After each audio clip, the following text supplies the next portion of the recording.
You're listening to or watching Strangers in Space, and for the next 60 minutes, we're going to be talking about Season 8, so you don't have to. Hi, I'm JR. Hi, I'm Matt. I'm Simon. Matt, this is your episode tonight. Is there anything you'd like to get off your chest before we get into the subject of Season 8? No, I think I'll be getting something off my chest later on in the episode, judging by the votes I've seen. In fact, several times. That's rather presumptuous. You could be doing it as an opener. Also, it could be the case that I'm just not going to bother reading out those comments, right? Here's something I am going to read out, though, before we get stuck into Season 8. We've got two things. We've got Logan's Look. Actually, I'll save Logan's Look for the end. We've got something else. So let's start with the something else. Alistair Thwaite got in touch this very afternoon. And he said, "Hi there. To repay you all, especially JR, for all the polls and lists and facts and figures you have provided, I thought I'd share one of my own. The other day, there was a quiz show question asking how many episodes of Doctor Who had been broadcast. The answer was 862. This made me realise that although it is possible that we will get to 1,000 episodes in my lifetime, it is still long years off. Then I wondered how close you'd get if you added in all the spin-offs. Torchwood, 41 episodes, Sarah Jane Adventures, 53, Class, 8, and of course Good Old K9 and Company, another 1, which brings us to 965, which, barring any new spin-offs, probably still puts us at least 5 or 6 years away from the magic 1,000. Then I remembered that there was that Australian K9 series.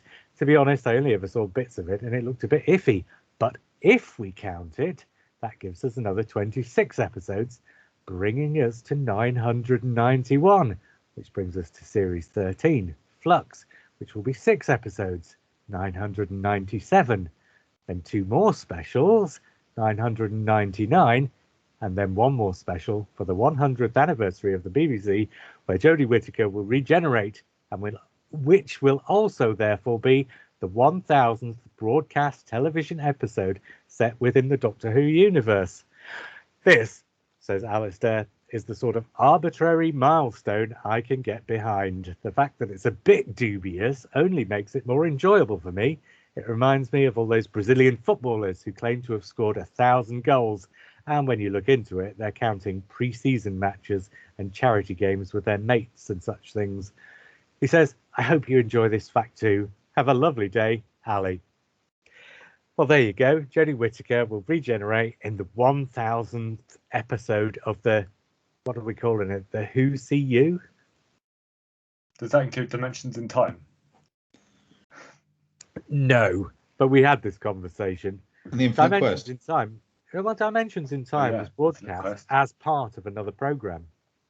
So it was within the auspices of something else and was not a discrete episode or 2 episodes of Doctor Who.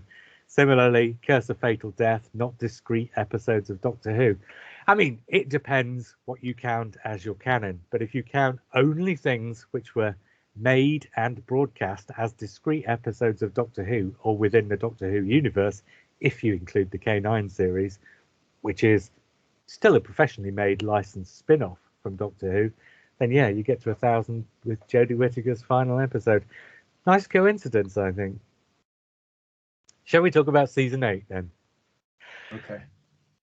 Daniel West says, I remember when on Wogan, people used to appear to plug their film or book. I got a funny feeling this episode might have that feel. In all seriousness, yes, there is too much Master. Yes, there is too much Master, but it's a strong season, which I thoroughly enjoyed watching episodically on the Blu-ray connection. Oh, Matt's decided to leave us. Steve Hatcher says, one of the great seasons with not a single story that is anything less than very good. Oh, I wondered where he'd gone. I figured out he'd gone to fetch a copy of his book, and lo and behold, that is indeed what's happened. Steve Hatcher says, The Demons is a truly great Doctor Who story, which gave rise to an even... No, he doesn't say that. But also one of the high points of British folk horror. We missed you, Damaris. David Kitchen. Following Pertwee's amazingly strong debut season, we get one nearly as strong, all very watchable, with only one weaker story for me, and that's The Claws of Axos. Lawrence Hallett. I have to admit that apart from little flashes of memories from the Demons, I never watched these shows originally, and so my list is probably more based on the Target novels. When I finally was able to watch them, the fuzzy warmth that I had for the stories that carried through from the novels pretty much protected me from the many shortcomings of the productions, and so my list remains as it would have been with the books.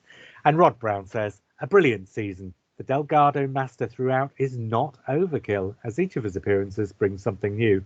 Instead, it gives consistency to a fine set of stories. And those are the general comments.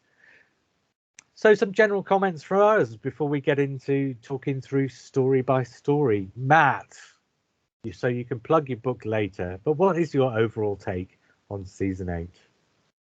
I mean, I think it's a good reboot after a reboot. So I'm a big fan of season 7. But I think I'd be less of a fan of season 7 if season 8 was the same as season 7. So the fact that they kind of added lightness to it and humor, and they sort of perked it up a bit. And they leaned into the sort of unit family. Yeah, but also visually, they kind of, because season 7 was very routine, sort of scientific base with a good chase around some moorland and more scientific bases. This one, it kind of felt like, even though it probably did a similar thing, felt like it went to other places. Yeah. And it's a good variety of stories. I mean, none of them are my favorite Doctor Who stories ever. None of them, I think, are flawless. None of them are all-time classics, I don't think. But they're all that comment that they're all kind of fuzzy and warm. They are. I don't have a point when I'm doing my ever so occasional kind of watch throughs. I get through this season when I'm watching Pertwee and I carry on. So nothing sort of blocks me in this season. Simon, is there too much Master, or is having the Master throughout the entire season fine just this once? Maybe just this once. Yeah, I don't think it's too much. I think it works fairly well. I think there's only one story where he's kind of not necessary to the heart of the story, or possibly it takes the story somewhere it doesn't necessarily need to go. Are you thinking of Colony in Space? I am. You see, because I'd make the same contention maybe for the Claws of Axos. I think the Master almost turns the Claws of Axos into a partial remake of Terror of the Autons. Whereas if you took him out, that story would still survive without him. There's a danger of him becoming an literally an accessory to the. But I think the point is, there's a couple of stories where they've had to shoehorn him in a bit. But in the first two and the last one, he certainly feels more of a natural fit. Yeah, certainly. It feels like a very colourful. From memory, it's a very colourful season, and a lot of fun. And it's only when you delve a bit deeper that there are kind of lulls in it, and it's not quite as up to the quality and consistency that your memory tells you. So yeah, I think the years have been really kind to it in people's memories, as to whether they are, as Matt says, through and through classics is another matter. That I've been quite vocal about one particular story that I adore. Which we'll talk about probably fairly imminently, because anyway, I won't say. I don't think we'll talk about it that imminently. Oh, I'm glad. What I'm thinking of, we're talking about it second to last. Hey, yeah. Good. If it's the one I'm thinking of, there's going to be a strong competition between the one I want to talk about and the one you want to talk about. Simon will be talking first. Okay, that's fine. Spoilers. That's allowed. Well done, voters. Oh, wow. I tell you what, though. Okay, for me, I think this is a really strong reinvention of Doctor Who. Season 7, I think everybody loves season 7, right? And I would be churlish to disagree, and I'm not going to disagree. It's not my favourite ever. I do think season 7 is a cul-de-sac, and I don't think it's a sustainable version of Doctor Who. Like Matt said, I think season 8 reinvents Doctor Who as a sustainable series. So I think season 8 gives all the little sort of dovetaily bits that it adds sort of an open-endedness that means that Doctor Who can carry on and can change and can develop and can evolve, and that's surely what it does. So I think it does it in a really bright, breezy way. It never feels like they're forcing things. I think that was the risk with doing something like introducing Yates and bringing Benton in as a regular and then replacing Liz with Joe Grant. I think the danger with all of these things could feel like you're sort of forcing Doctor Who into a new shape. I don't think it ever feels forced. I think the whole thing feels really natural. And so by the time you get to the demons, having started with Terror of the Autons, I think it just feels like the whole thing has sort of organically shifted Doctor Who into a new direction. And I think it's really wonderful, actually. I'm not sure that it's my favourite Jon Pertwee season, and certainly Jon Pertwee is not my favourite Doctor, but this is definitely one of my most fondly remembered, and I say fondly remembered, mostly from the Target books again, but one of the bits of Doctor Who that I am the fondest of, shall we say. Was the direction this took, was it an artistic, almost a was personal choice, choice, as opposed to any kind of reaction against season 7? No, I think Barry Letts came in. He took over partway through season 7. Most of the stories, well, all of the stories in season 7 were locked in. He had to make some changes to Inferno, largely because of Douglas Camfield's illness, and he had to make some changes to Ambassadors of Death because the script wasn't working. But basically, everything was already locked in. And Barry Letts, although he directed Enemy of the World, he's a busy television director. He doesn't have time to be in at 5:30 on a Saturday every week. So I doubt he knew much of the history of Doctor Who beyond a sort of general impression of what it might be. So yeah, I think season 8 is very definitely his artistic choice of what Doctor Who should be, given his sort of folk memory is the wrong term, but you know what I mean? Given his sort of impression of it, I think he comes in, thinks this is what it should be. Given that the situation they've left me with, it's Earthbound, there's Unit. So he leans into, well, if you're going to have Unit, you might as well do something with it. And so, whereas in season 7, Unit really was just a brigadier and a bunch of, I don't know, interchangeable or pretty faceless sergeants and captains and such, Barry Letts says, well, if we're going to have it, let's do it. And he actually sets up a crew. So, yeah, I think Barry Letts is very definitely coming in and, imprinting himself on the series. And I think it really works. I think Barry Letts basically, I mean, we've talked at length about things like season 5 and the sort of changes that happen in season 3 and season 4, which eventually lead to the Doctor Who we know today. But I think this is basically Barry Letts inventing the Doctor Who formula that we know. I think season 8 is the one that Russell T Davies had toppermost in his mind when he came to do series 1 in 2005. I think series 1 in 2005 is this, to all intents and purposes. All the elements are different, but I think the ethos and the feel of it is the same. So I think Russell T Davies is doing this. As for the voting, it's a very even spread. And I'll round up for here and I'll give the actual figures in a minute. But the bottom story is basically 17.5% from the bottom. The top story is basically 17.5% from the top. The middle story is basically on 50%, with the one above it 20% up and the one below it 20% down. It couldn't be more even, basically, is what I'm saying. If I'd have invented the numbers. But on the bottom, and we've got a few comments about some of these, and we've got quite a few comments about this. On 17.3%, I think you can guess what it is, but Jeffrey Waddell, he talks about, in his comments, he talks about the Target books and reading the Target books first and watching them on sort of VHS or DVD after. He says, political space drama with interesting characters and aliens in the book turns out to be a dull affair featuring her off Coronation Street in a quarry, with aliens ranging from rejects from Boney M to one that looks like an old man's scrotum. He votes it 5th. Suki Kark votes it 5th. He says, I don't recall watching this story because of all the fan wisdom saying it was poor. Might have to give it a watch to make a decision to properly rate it, but until then, it stays bottom. Also voting it 5th, Andy Taylor says, a definite overuse of the Master in this series, and although Colony is my last place, it's certainly not a bad story. There's just a lot better in this series. Anything with Bernard Kay in it can't be bad. Luke Hammond votes it 3rd, says 2 episodes too long, but this should get more love from Mac Hulk's strong premise and characterization, as well as the ambition of the production. I like the Master not turning up until halfway through, and the novelization is great. Lawrence Hallett also votes it 3rd and says the novel for me was so good. It made me appreciate the actual programme more than I probably should have. And David Kitchen votes this one second. And he says, it may look a little drab, although better on the Blu-ray, but it is another classic Mac Hull script, which takes important issues and puts them in a space setting with several interesting shades of baddie in IMC and several shades of goody in the Colonists. And I think I pretty much agree with David Kitchen, although I still voted this one fifth myself. I think it is a bit drab.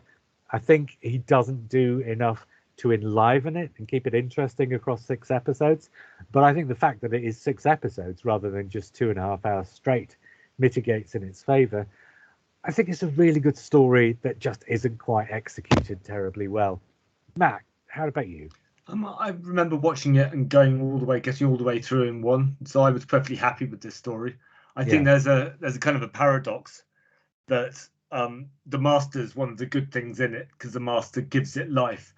Yeah. But the Master being in it, as I think Simon and you said, feels out of place because it feels like the Master's been brought into this season as a reason to keep the Doctor on the Earth. So if the Master's trapped on the Earth, the Doctor's trapped on the Earth, and that's a bit of sort of sci-fi, a bit of fantasy brought down to Earth. So having the Master appear in space as well, it starts to feel a little bit stretching credulity. So it's a kind of a collision between the Master as a solution for livening up the Earthbound stories and Barry Lett's desire to immediately try and get the Doctor off the Earth and into space. But as I say, I think he is a good bit of it because it's Roger Delgado and he's exciting to watch. I think it is drab. It is kind of beige. Not necessarily a bad thing because it's so different from the other stories in the season.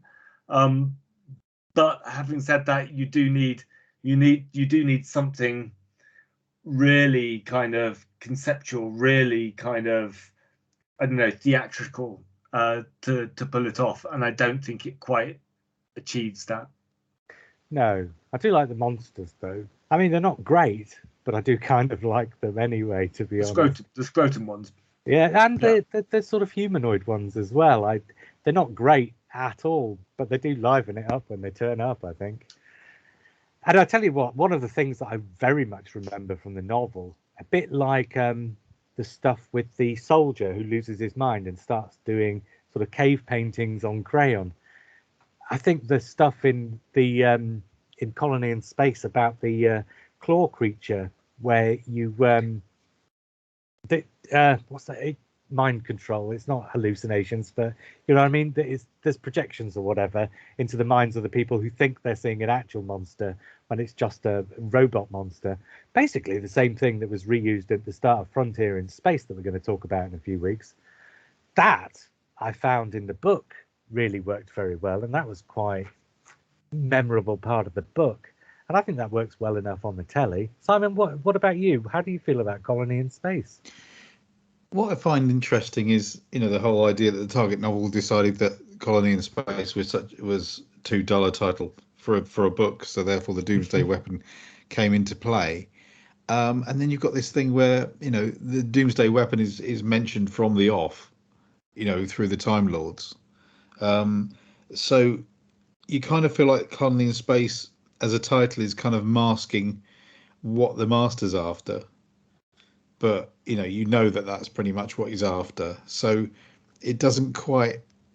It would. I think it would work far better if maybe that Doomsday Weapon factor wasn't so upfront from the off.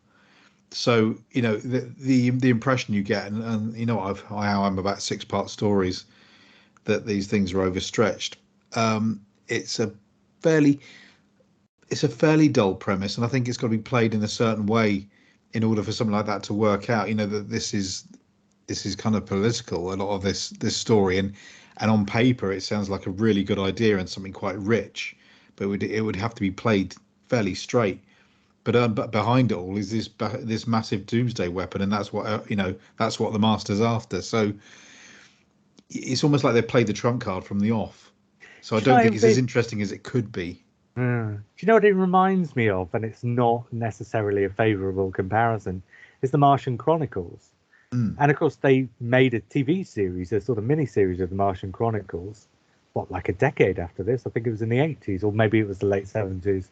But yeah, and that was very iconic when I was a kid. And then I have it on DVD somewhere, and Got as it a on grown-up, VHS somewhere. yeah, it's not as good when you're a grown-up, but it's still quite, sharp, and it still takes you. It carries your interest more than Colony in Space does. And I think Colony in Space could have done with a bit more of that. Because in Colony in Space, you've got that first episode where you've got who are these weird alien creatures and what's this all about? And it could go in the direction of the Martian Chronicles. And really, it never quite does it? No. Anyway, in fourth place then, and this one's not too difficult to guess either, although this is a bit of a favourite with me, to be honest. On 30.1%, Jeffrey Waddell, again comparing the book with the TV version, says spaghetti monsters on the book cover that turns out to be a sleeping bag on TV, although he votes this second. Claws of Axos. You know what I was saying about Russell T Davies before? I think the Claws of Axos is an absolute template for Russell T Davies's version of Doctor Who. It's bright, it's colourful, it's daft, it's got memorable monsters, it's got larger-than-life characters, it's got a story that leans into politics, but that doesn't really make any sense if you poke at it at all. And it's just really cheerful and a little bit cheap, and everybody in it seems to be enjoying themselves. And everything that goes wrong, all the things that go wrong in Aliens of London, for instance, with the monsters, turn out to be memorable. In this, you've got all the weather that they keep having, and they turn it to their advantage by putting it in the script. I don't know, the Claws of Axos is 4 episodes that breeze by for me, and yeah, I appreciate they're not terrifically good, but at the same time, it doesn't have to be good to enjoy it. And I enjoy it more than I enjoy, say, The Mind of Evil, which we'll come to in a minute. So yeah, Claws of Axos, great, I think. Simon? It's a bit light reading, isn't it? I think that's the thing. It's just easy watching, and it's easy Doctor Who. Yeah. But again, I don't think we underestimate the power of the Weetabix cards, because I'm right. There was a in the first lot, the white ones, yeah. The white ones there was, yeah. So that was imprinted on my brain before I ever saw this. I wouldn't have seen it on transmission. Wasn't old enough. So yeah. And again, Target cover. These images just stay with you, and this is for years before you even managed to see this thing, before it came out on VHS. So that works in its favour. But yeah, it's not a bad story. I don't think. It's just not particularly meat. There's not much meat on the bones, but that doesn't mean it's not enjoyable and easy to watch. Part of the problem is you've got Bob Baker and Dave Martin coming in and not really realising what the limitations of a television budget are, and writing something that they can't really do. I think they have a really good go at it. And the director, is this a Michael Ferguson? Yeah. It's astonishingly well directed, really, for television. Matt, what do you think of it? Yeah, it's a stretch, I think. I do struggle to get through this. And I'm not quite sure why, because everything you said is right. It is colourful and it's fun, and the people do seem to be enjoying themselves, but it doesn't have that kind of. I think I quite like the kind of the 1 foot in reality feel to it, and this every kind of real character, it's the real characters that I have a problem with. So the American spy and the civil servant, they're fine if they use kind of stereotyped or stock characters, and there are other characters who are a bit more normal. But so if you've got a Starman, so long as you've got a Greg Sutton, then that kind of anchors it down a little bit. But here there isn't really that character, I don't think. So the human situation kind of takes flight, and then the rest of it is on this kind of overstretched psychedelic spaceship. So it's all fine, but it's not the greatest of the season. I think it's the characters that do it. It's interesting. It's a premise that's not been done on Doctor Who before now. It's one of those that this idea of aliens coming to Earth and behaving friendly, but they're not actually friendly. I mean, it's something that we just take for granted when we see something. We immediately think, well, is there going to be a twist where they are friendly? And we're Kind back of to thing, yeah. It's the kind of thing that seems like it's probably straight out of Asimov or something like that. yeah. And yeah, you're right. And it's something that the new series should have done. And I think there are episodes in the new series that come a bit close. I mean, for example, this is not the best example, but this is an example. Partners in Crime with the adipose, the fat monsters that turn fat people thin. That's not a million miles away from this sort of idea, the sort of Greek sparing gifts idea. But yeah, it's something that hasn't really been done to this degree again, and it really could be. It feels like a Chris Chibnall thing. It does feels now, like yeah. it feels like Chris Chibnall would do something like The Power of Three or Praxeus or something. But I've only seen Praxeus once, so I can't quite remember what happens. I know it's something to do with plastic. And again, it's not a million miles away from the sort of thing that Russell T Davies was edging towards in Aliens of London, with the Slovene taking over positions of power. It's not a million miles away from that. It's not the same thing, obviously, but it's in that same sort of area. Anyway, let's talk about the story that came in third. On 50.6%, Jeffrey Waddell, again on the book, deadly alien parasite taking over a jail in the book, turns out to be a water dispenser on a set of Prisoner Cell Block H on TV. He votes it fourth, and Jimmy Twizzle votes it third and just says, but this has really grown on me over recent viewings. Mind of Evil, then, which I think is a little bit dull and a little bit silly. I sort of appreciate the Mind of Evil. I think there's some great acting in it, some great performances, and some great story ideas. I think the execution of it is let down because at least once in every episode there's something incredibly stupid. And it's not like Claws of Axos, where for me there's a balance between the sort of sensible bits and the silly bits, and the tone doesn't veer, but it just holds a tone somewhere in the middle. I think in The Mind of Evil, the tone sort of swerves about the place unconsciously, undeliberately, and I think that kind of spoils it for me a bit. So The Mind of Evil, I can appreciate it, but it's never been one of my favorites.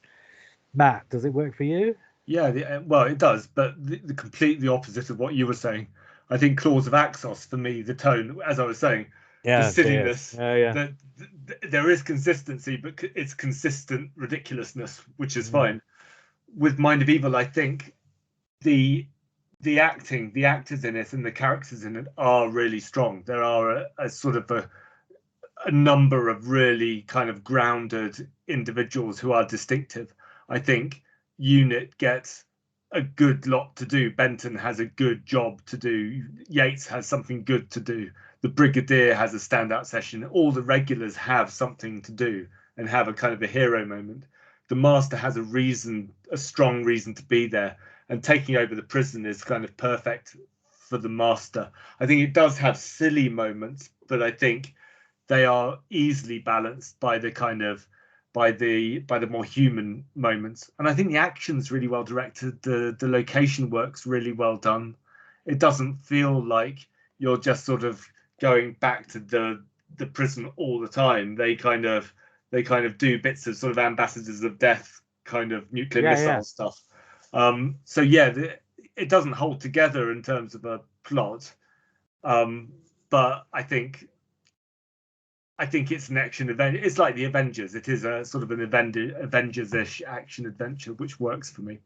It's one of those stories where about halfway through, it kind of seems to not quite be sure and sort of goes off in a different direction for a bit. And of course, and apparently, quite deliberately, turns Benton into a cold-blooded murderer. Whether that's by accident or not, it seems like it's deliberate. Anyway, Simon, The Mind of Evil. I think it's easy to forget that these are the first Master stories. So where the Master's involvement, I was thinking to myself somewhere in my head, I mix up the Mind of Evil and Colony in Space in my head, because essentially the Master's doing a very similar thing, doing a very similar form of attack, which is to be, covert and go in there and start manipulating things with a view to using a major weapon. So the same thing's happening twice. But it is early days with the Master as to the theatricality. It's a shame that it doesn't kind of continue on from Terror of the Autons, where he's being a bit more mastery and a little bit more comic strip. I just remember this being, as you say, quite dull. But maybe that's to do with the situation that it's all happening within a prison and within a load of walls. I still quite like this idea that the Master's running all of these schemes simultaneously. I know. Because the Mind of Evil scheme, he must have been going at that for a year or more. So whilst he was doing that, and part-time, he was doing the stuff in Terror of the Autons as well, and building that up. And he was probably organising the Claws of Axos as well. And he probably bumped off the Vicar at Devil's End somewhere in the middle as well. So he's sort of hopping around the country, spinning plates, doing bad things, spinning plates, hoping that the world is going to survive long enough for one of his schemes to come off, whatever he wants from it. Or it's that unit dating thing again, or a version thereof, because I don't know. I would suggest that Barry Letts is probably thinking that these happen one after the other. So this actually takes place a year on from Terror of the Autons, except for that the characters aren't a year on from Terror of the Autons. The Doctor and Joe Grant, their relationship isn't a year developed on from that. So there's that sort of weird disparity between the two timelines.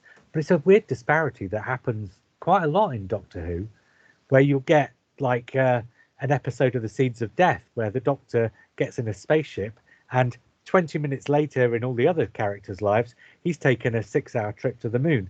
You know, this happens quite a lot. And I think this is just a really, really sort of accelerated example of that.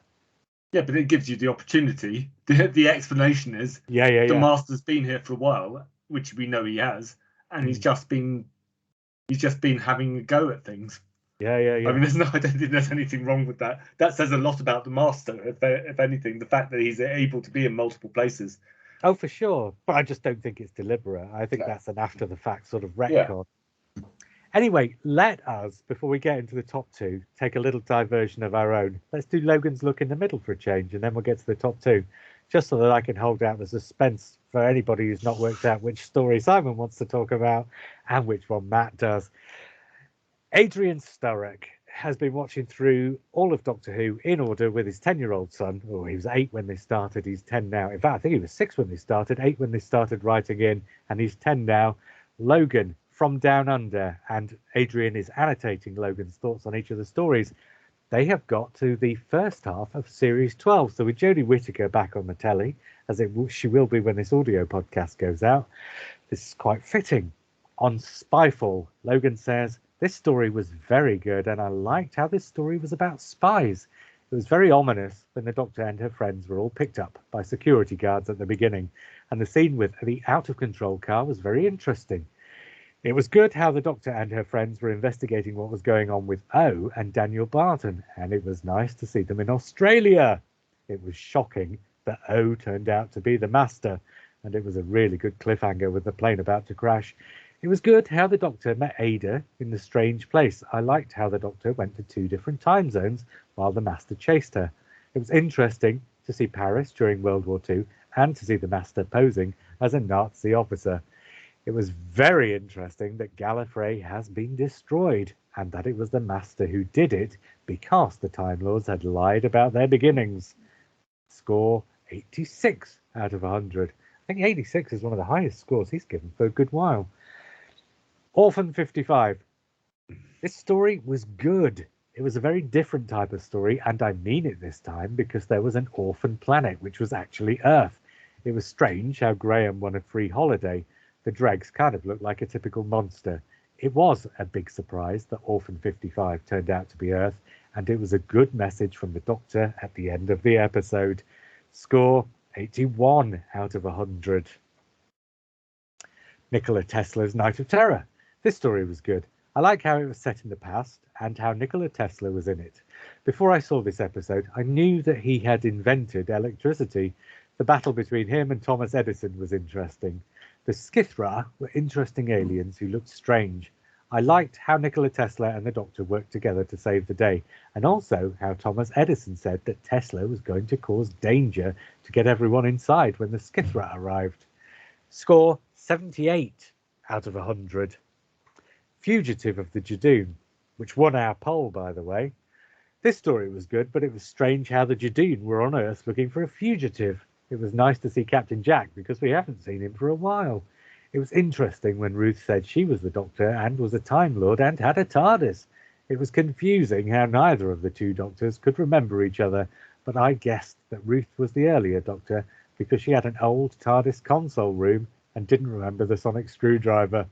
I liked the Ruth Doctor, but she's very different to the Doctor we know because she uses guns a lot. Score 79 out of 100. Ouch. Yeah. And Praxeus. This episode was good, but it was different because it was a story about an infection. I like how there were 3 different locations at the beginning of the story. It was strange how people who were infected exploded. But why didn't the alien people who were infected explode like Suki did? Because they're from the same species. I might have found a plot hole, he says. He probably has. Score 77 out of 100. Regards, Adrian. And next instalment of Logan's Look is pretty much going to catch us up. So I'm making a request here and now for another instalment after that with Adrian and Logan going through Series 13 when that finishes in December. Should we get back to the story that came in second then? Simon, do you want to guess what this one is?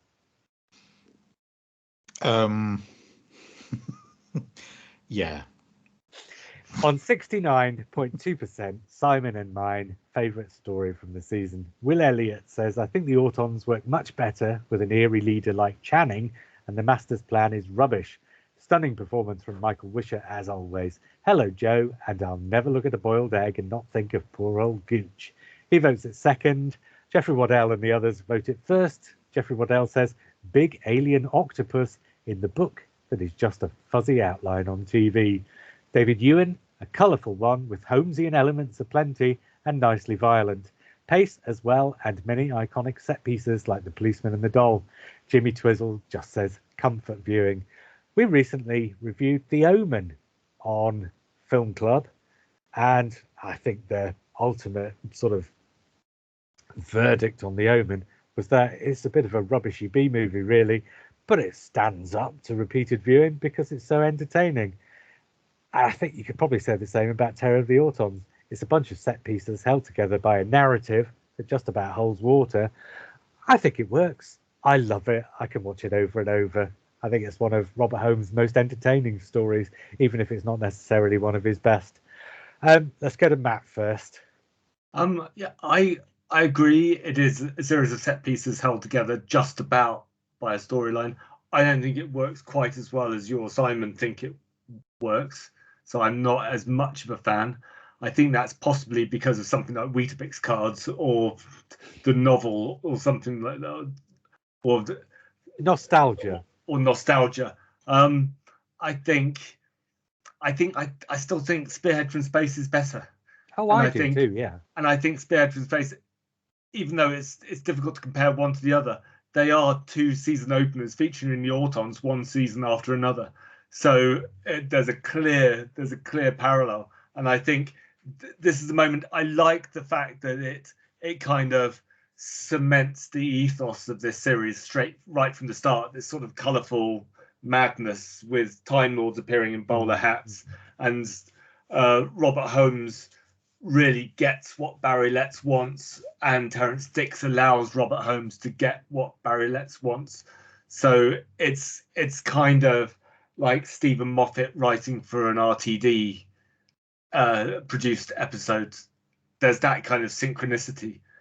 But I just find it flags. Again, a bit like Claws of Axos. I don't think they've got the capability to present the story in a way that doesn't just drop my attention every so often. I think the CSO kitchen is possibly the point where Barry Letts decides that maybe he can't do everything on CSO and shouldn't do everything on CSO. I think it does keep moving, though. I think that's the good thing about Terror of the Autons. It's not, but it feels in a way a bit like one of those stories that Terry Nation would write, where each episode is in a different location. And Bob Baker and Dave Martin sometimes do this too. And Terror of the Autons doesn't quite do that, but it feels like it does. The first one's all about factories. The second one's all about the doll. The third one's all about the high streets and getting the daffodils around. And then the fourth one's a chase through the countryside to catch up with the bus. And for me, that works. It keeps the story in motion. So even if it's not necessarily doing a huge amount to keep it in motion, it's not like The Omen, where I think there's a strong story. It's not necessarily the strongest story, but I think it's a strong story. I don't think Terror of the Autons has a strong story, but I feel like it's always in motion and it always feels like it's going somewhere and it eventually gets to the place where it's going. So yeah, I do think it works. But yeah, part of that is nostalgia, ain't it, Simon? I think Spearhead is kind of your George Lazenby. He's on Her Majesty's Secret Service, whereas Terror of the Autons is Live and Let Die, and I'm a Roger Moore man, and I think it's just a whole load of fun. And like you say, it just Octopussy. it's not Octopussy. That's Delta. Yeah, I just think it's just got so much, and I've said it time and time again. I just think that they could have used that whole idea of the Time Lords being this race who are.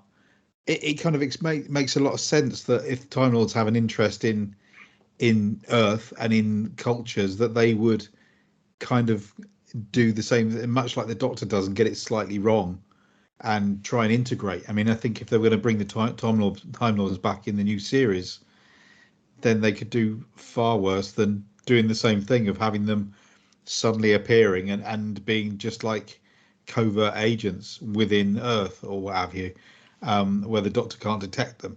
So I love all of that because it kind of gets that whole Avengers vibe, and just taking the Autons and their attacks to something far more cartoony, far more annually, with the daffodils and stuff. It does become iconic because it's these odd ideas, much like James Bond's devices. The spikes in the shoes and things like that, and car that will go underwater. So it's that strange juxtaposition of things that kids absolutely love. I can imagine that this was probably the story that sealed it for Jon Pertwee of being a very, very popular Doctor. So I just think it's got a lot going for it. I appreciate that the story after this is a very good one, but without using another analogy like I do, this is kind of the Beatles' Blue or Red albums. It's the greatest hits, it's the singles, and the Demons is probably like your Sergeant Pepper's or Abbey Road or something like that. And the clever answer is to say Abbey Road, but really the Blue and the Red albums have got all the singles on them, so they're actually the ones that you kind of enjoy more because you don't have to make such an effort watching them. Good analogy. The story that came in first. The story that came in first is on 82.7%. I'm going to do the comments in a minute because Steve Cunniff, Jeffrey Waddell, Lance Harrington, Phil Markham, Stu Gutteridge, Steve Herr, Alistair Thwaite, Suki Kark, Luke Hammond, and a bunch of other people have all simply said the same words as one another. Did Matt write a book about this? We'll get to the actual comments. I'm going to say my piece. I'm going to let Simon say his piece, and then we'll get to Matt. I love the Demons. I don't love it quite as much as Terror of the Autons, but this is basically the Wicker Man meets the Midwich Cuckoos in Doctor Who for children, and I don't think you can probably get better than that. And basically, they pull it off too. Everything about these 5 episodes is just delightful. The characters are brilliant, both the regulars and the guest characters. There's a palpable sense of tension. In fact, I loved it when this was still in black and white, because the first time I saw this was on a black and white bootleg copy from a film copy. So it didn't even have the interlaced VHS. And it was just freaky and frightening as all hell.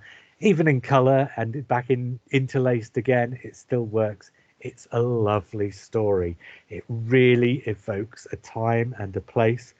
And on top of evoking a time and a place, gives you a great story with a great premise, and then throws in lots of little extras, like the sort of the energy dome that the village is stuck under.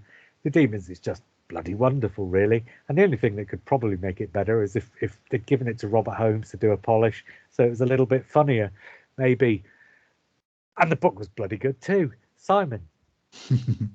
What I like about this is the fact that the master is well and truly getting his hands dirty with, pretending to be, Magister and his disguises, and it's pushing the boat out as to him doing something which is quite ridiculous, really. But the whole idea of this alien species that's been on Earth for however long, and that knits into the folklore, which again is one of these things that, that's one thing you can't say doesn't happen in this season, is that it's doing that Doctor Who's doing stuff that's kind of now feels obvious, but at the time had never been done before. So that link between science and alien influence and folklore, and the fact that the Earth has been influenced for a larger period of time, is just brilliant, and that feeds into the imagination. And and I think you're right. I think it's a really, really great story, with an awful lot going for it. And I'd even think about buying a house somewhere near there. I don't know about you, but Steve Cunniff says, sorry, Matt. He votes it fifth. Reasons the Demons is last. This is a low point for Pertwee. He is totally insufferable in it. The stuff with Unit trapped behind the heat barrier is pure padding. Less well crafted as a script than all the other season 8 stories. Jeffrey Waddell, again on the book. Dennis Wheatley tribute in the book that turns out to be more Dennis Taylor on TV. He votes it third. The others all vote it first. Lance Harrington, first story I watched on a dodgy VHS copy, and one I can watch at any time to cheer me up. Phil Markham, the perfect Pertwee and Unit story with a superb performance from Delgado. Stu Gutteridge, everything you want from a Pertwee story. Steve Herr says, this might not have been number one in my list if I had not read a book about this adventure which helped me appreciate the finer nuances of the storytelling. If only I could remember who the author was, as I am sure he will go far. Alistair Thwaite says, someone should write a book about it. Suki Kark says, top, because of all the times Matt mentioned his book. And Luke Hammond says, I have visions of an apoplectic Matt if the Demons doesn't come top. Well, it did come top. Matt, before you tell us what you think of the Demons, the way you feel about the Demons wasn't necessarily the reason you wrote a book about the Demons. So, I mean, for the sake of anybody who didn't hear it when we talked about it a couple of years ago, why did you write a book about the Demons? And what particularly is the book? Because it's not just a book that says, this is the Demons, ain't it great? So I'm plugging my book again, am I?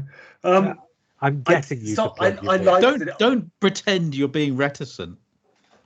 But I just don't want to just plug the book all the time, because it's just, This is not an opportunity. This is the moment where it becomes absolutely the right thing to do. Yeah, I have to talk about it. To be honest, people could just buy my book to find out. Actually, they wouldn't find out what I think of the Demons, because the book I've written isn't really about the Demons. It's about witchcraft, modern witchcraft, Wicca, Satanism, the Satanic Panic of the 1960s and 70s, folk horror, that kind of folk horror crest that the Demons happen to be sailing purely by coincidence, because it predates the Wicker Man and it predates a lot of these kind of folk horror staples.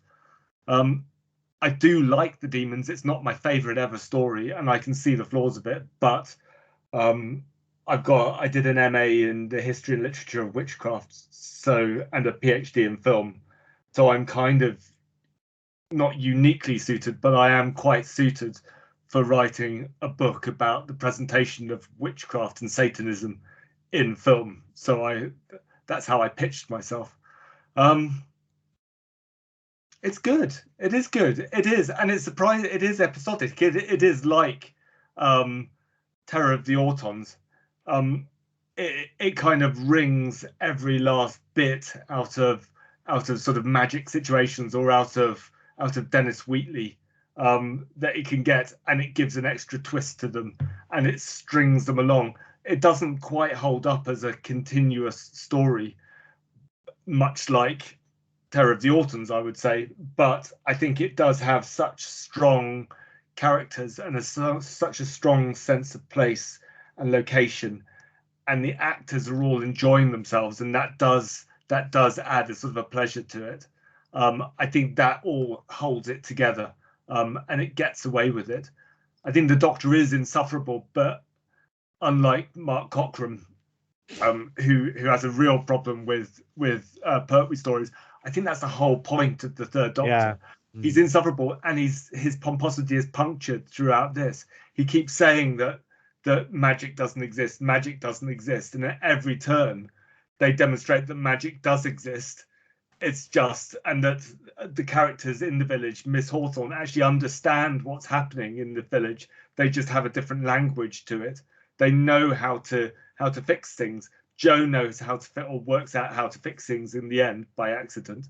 The Doctor is completely out of his depth in this story. He spends the entire story trying to get through the heat barrier using science and saying science, not magic, Miss Hawthorne. And he's completely wrong. He's wrong throughout this whole story. And then he demonstrates that at the end. He admits it at the end, and he's kind of contrite about it. But that's kind of the humor of the story. That's the fun of the story, is witnessing. Even the Brigadier takes it more in his stride. Even the Brigadier is capable of sort of just, accepting what's out there. This is Barry Lett's first script contribution to Doctor Who as well. So when Barry Letts takes over full time on season 8, one of the things that he wants to do is to write a story and to direct a story each year. And for the first 3 of those years, he directs one story and writes a different story, albeit one of those stories is held over. So I can't remember. What is it? In season 10, he directs whatever. In the end, he both writes and directs Planet of the Spiders. But here, this is the first one that he writes, and he writes it in collusion with Robert Sloman. But this is Barry Lett's Doctor Who in its purest form, I think. And every time he does it again after this, he can only do the things that he doesn't do here, or he must redo those things, but to lesser success. So I think The Demons is probably, to a greater extent, the purest Barry Lett's Doctor Who story we have, which doesn't necessarily mean I think it comes in as the best Barry Lett's story necessarily. I think The Green Death perhaps has a claim on that, although personally I prefer The Demons. But yeah, I do think this is Barry Lett's Doctor Who to the nth degree, and I don't think anything by any of the other guest writers who come in, even say the Malcolm Hulke ones, are quite as strong as this in the way they hold on to the themes and the tones of the era. And you're right about Jon Pertwee. I think one of the things that Barry Letts does is he looks at the Doctor and says, right, this is an alien who's basically a sort of fish out of water character. But he's been here for so long, he's comfortable being here, but that doesn't mean he still fits in. And so I think the pomposity that we talk about, that Mark talks about when we talk about the Third Doctor, I don't think that's necessarily designed to be pomposity for pomposity's sake, but I think it's designed to be a Doctor who doesn't quite fit in, rubbing up against, human society and not quite getting it. And I think it's obviously a deliberate choice to make that into pomposity on Barry Lett's behalf. But I think that's why he makes that choice, because I think the pomposity is not supposed to indicate that it's a pompous character, so much as that it's a character who sees himself as above the rest of us because he doesn't fit in with the rest of us, rather than those being two separate different things. And it's an unbelievable coincidence that Jon Pertwee is ideally suited to play that sort of character. Yeah. Who would have thought? Jon Pertwee, who caused, was it Christopher Barry to miss his sister's wedding because he had an engagement at the weekend, for pay and didn't want to forgo a weekend's filming. Yeah, there you go. But then who knew Jon Pertwee was going to be like that when they got him in? Because he was, at the time they engaged him to play the Doctor, he was just this comedian, right? Basically. Well, that's season 8. Have we any final thoughts? Oh, Matt, before we do go on, at least tell people what the name of your book is, or the website where they can get it, what they should look for. So it's Obverse Books, and it's a series called The Black Archive, which somehow has carried on beyond my submission, as if they didn't want to stop there. And yeah, I think it's still for sale at obversebooks.co.uk or .com. It's quite cheap. Presumably, they're not expensive. What they're basically doing is like the BFI classics, sort of. They take each Doctor Who story, and one of the authors, will take an angle on that story, and obviously your angle is as laid out earlier in the episode. Anything more anybody wants to say about season 8 to sum up? I mean, like I said before, for me this is just classic Doctor Who. Maybe not the best Doctor Who, but this is classic Doctor Who. Simon? Yeah. I can't say any more than what you said, really. It's very hard to elaborate some of these stories any further than we have already. But dotted in amongst there's some stories that have become classics for a multitude of reasons. But that's a lot of fun. It's a lot of fun. I think it is comfortable Doctor Who. I think there is a tension in it between what Barry Letts has been given and what Barry Letts wants to do. I don't think Barry Letts is quite doing what he wants to do yet, but through that tension you get something quite special. Through that tension you end up with the demons, and you start with Terror of the Autons. And I think if Barry Letts hadn't had the constraints placed on him by whoever it was, Don Houghton, then it would have been something different. It wasn't Don Houghton who came up with the idea. It was Don. It was so many Dons. Oh God! Now you've said that, the actual name's gone right out of my head. It wasn't Peter Bryant. It was the other one. It's gone. Douglas. Now the people who are listening will know who we're talking about. The producer who oversaw the regeneration, right? Yeah. Talking about And he was in Spearhead from Space. Yeah, and his name's just gone. Doesn't matter. Just briefly, if listeners are interested, your book is still available in paperback, and it's been reduced from $7.99 to $5.99 at the moment. So it's a good. Just in time for Christmas. It is, yeah. It's in the sale. Number 26 though in the series. So that's how many of these books there are. Blimey. Yeah, there are a lot of books, but they're worth collecting. Derek Sherwin, that's the one. I will say one thing about the demons is it is kind of not necessarily where it's introduced, but it is where, and you talked about it, but this is, I think, Barry Letts, and maybe this is to do with his Buddhism, but yeah, you're right. The science versus magic thing is this knife edge that Barry Letts as Doctor Who is on throughout the entire time. And even when you get to Planet of the Spiders, he's still investigating that theme about what is science and what is magic, and where the hinterland where they meet is, I guess. And Planet of the Spiders is all about the weapon that is used is your own psychology. That's kind of where Barry Letts as Doctor Who ends up. And yeah, the roots of that are here in the demons and here in season 8. So you're right. It's not where it reaches its fullest extent, but like I say, I think it's where it's at its purest and where that journey starts. Right, anyway, our next vote is not up online yet. It'll probably turn up online at some point soon, but we're not going to have another poll for a little while because obviously for the next 6 weeks we're going to be reviewing Doctor Who. So the next poll we're going to have will be the Moffat specials, and we'll be doing that at some point in December. And then I think there are 3 more polls to come after that, which will happen in the new year, and then we'll have our poll of polls. So guys, we are approaching the end of this journey. But until all of these things happen, I was JR. I was Matt. And I was Simon. And we will speak again soon.